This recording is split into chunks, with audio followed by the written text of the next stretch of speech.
सरकार के खर्चे पर ले जाया जाता है। प्रदेश के 1 लाख गरीब परिवारों को बिजली के बिल से राहत दिलवाने हेतु प्रधानमंत्री सूर्य घर मुफ्त बिजली योजना के तहत सोलर सिस्टम लगवाने के लिए सरकार 1 लाख रुपए सब्सिडी देती है।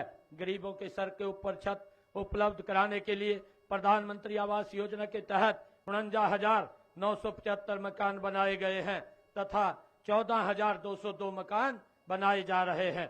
मकान की मरम्मत के लिए भी 80,000 रुपए की राशि सीधे लाभार्थी के खाते में जमा कराई जा रही है। मुख्यमंत्री शहरी आवास योजना के तहत शहरों में 15,250 गरीब परिवारों को 30-30 गज के प्लाट के आवंटन पत्र भी सौंपे गए हैं।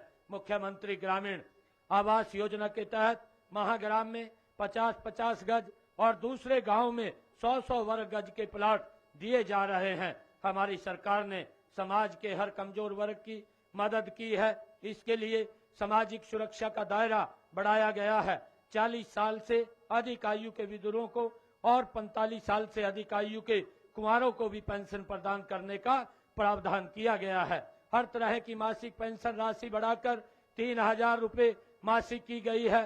साथ ही हर महीने यह राशि लाभार्थियों के बैंक खाते में देनी सुनिश्चित की गई है।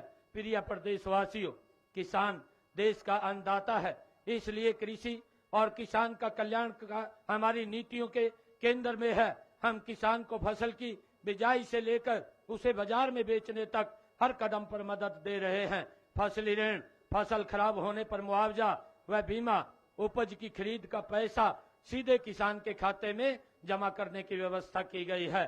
कृषि क्षेत्र में मेरी फसल मेरा ब्यौरा पोर्टल बनाकर किसानों को लाभ देने वालों अनेक योजनाओं को इससे जोड़ दिया है। फसल बिक्री की राशि, खराब मुआवजा, भावांतर भरपाई के हित में कुछ नए निर्णय लिए हैं, उनका भी मैं साथ ही थोड़ा जिक्र करना चाहूंगा। अंग्रेजों के जमाने से चले आ रहे अभियान को हमने जड़ से खत्म कर दिया है। साथ ही पिछले अभियान को 133 करोड़ 55 लाख 48 हजार रुपए बकाया राशि भी माफ कर दी है। केंद्र सरकार जिन 24 फसलों का एमएसपी घोषित करती थी, निर्णय हमारी सरकार ने लिया है।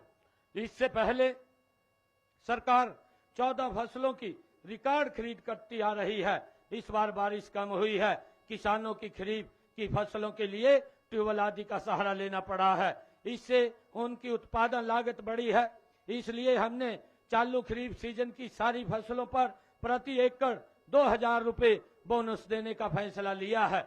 हम जैविक खेती तथा फसल विविधीकरण को बढ़ावा दे रहे हैं, विकसित कर रहे हैं ताकि खिलाड़ियों को वैश्विक मानकों के अनुसार खेल प्रशिक्षण की सुविधा मिले। हमने युवाओं के स्वाभिमान और उनकी योग्यता का सम्मान किया है। योग्यता के आधार पर 1,44,000 युवाओं को सरकारी नौकरियां दी है। हम शीघ्र ही 36,000 और रिक्तियां भरने जा रहे हैं। आउटसोर्सिंग सेवाओं व हरियाणा कौशल रोजगार निगम के तहत कार्यरत 1,20,000 कर्मचारियों की नौकरी सुरक्षित करते हुए उन्हें पक्के कर्मचारियों की तरह वेतन व सुविधाएं दी हैं। विदेश में रोजगार के अवसर तलाशने वाले युवाओं के कॉलेज में ही निःशुल्क पासपोर्ट बनाए जा रहे हैं। अब तक 35,000 युवाओं के पासपोर्ट बनाए जा चुके हैं। हमने 12वीं पास बेरोजगार युवाओं का बेरोजगारी भत्ता बढ़ाकर 1,200 रुपए, स्नातक का 2,000 रुपए और स्नातकोत्तर का 3,500 रुपए मासिक किया है। अनुसूचित जाति के होनहार युवाओं के लिए मेधावी योजना शुरू की है। इसके तहत 12वीं कक्षा में 90% से अधिक अंक लाने वाले हमारे विद्यार्थियों को 1,11,000 रुपए का नगद पुरस्कार देने का प्रावधान किया है। युवाओं की क्षमताओं का पूर्ण उपयोग करने के लिए उन्हें शिक्षा प्रदान की जानी जरूरी है। रिवॉल्विंग फंड की राशि 20,000 रुपए से बढ़ाकर 30,000 रुपए की गई है। माननीय प्रधानमंत्री नरेंद्र मोदी जी ने देश में 3 करोड़ महिलाओं को लखपति दीदी बनाने का लक्ष्य रखा है। हमने राज्य में विभिन्न प्रशिक्षण कार्यक्रमों के जरिए 2 लाख महिलाओं को लखपति दीदी बनाने का लक्ष्य रखा है। प्रथम चरण में हमारा लक्ष्य 62,000 महिलाओं को लखपति दीदी बनाना है। इन्हें विभिन्न योजनाओं और कार्यक्रमों में शामिल कर उनका लाभ दिया जाएगा। महिलाओं को धुएं रहित रसोई प्रदान करने के लिए प्रधानमंत्री उज्ज्वला योजना के तहत 13 लाख रसोई गैस कनेक्शन दिए गए हैं। हमने हाल ही में महिलाओं को हर गैस सिलेंडर पर 500 रुपए देने का निर्णय किया है। यह राशि हर साल 12 गैस सिलेंडरों पर दी जाएगी।